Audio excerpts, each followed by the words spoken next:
శ్రీమన్నారాయణ. అఖిలాండ కోటి బ్రహ్మాండ నాయకుడైనటువంటి పరమాత్మ మనందరికీ నచ్చినటువంటి ఎన్నెన్నో రూపాల్లో మనందరికీ దర్శనమిస్తున్నాడు స్వామి.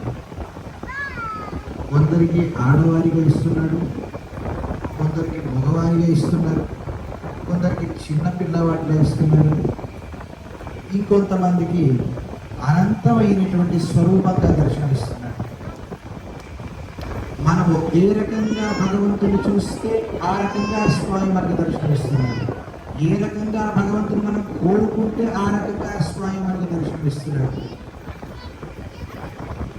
మన ఆచార్యులైనటువంటి భగవద్ రామానుజాచార్య స్వామి వారి యొక్క శ్రీ సూక్తులలో జరిగినటువంటి దివ్యమైనటువంటి విషయం, పరమాత్మ మనము భగవంతుడేదో నాకేదో సేవ చేస్తున్నాడు, ఎంతగానో నా కోసం ప్రాధేయపడుతున్నాడు అని చెప్పి స్వామి అనుకునే అవసరం లేదట.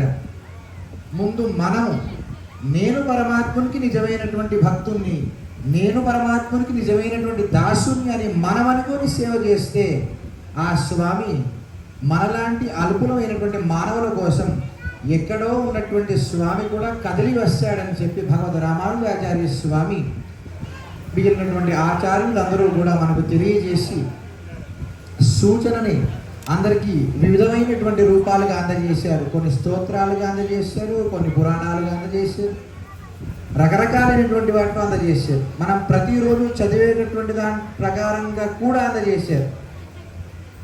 మనము సామాన్యంగా ఎంతో వరకు అర్థం చేసుకొని మనందరం ఇక్కడ ఎంతో కొంత స్వామి యొక్క నిజమైనటువంటి భక్తులు అనుకున్నాం కాబట్టి ఇప్పుడు మనందరం కూడా ఈ వేద సదస్యంలో పాల్గొని ఆయన యొక్క కృపకి పాత్రలు అయ్యేటటువంటి అవకాశాన్ని పరమాత్మ మనకు కలిగించాడు. ఇక్కడ ఉన్నటువంటి వారందరూ కూడా ఆ భగవంతుని యొక్క పరిపూర్ణ అనుగ్రహానికి పాత్రలై ఉన్నారు కనుకే ఈ ప్రాంగణంలో వచ్చి స్వామి దర్శించుకునేటటువంటి ప్రయత్నం చేస్తున్నారు. జై శ్రీమన్నారాయణ.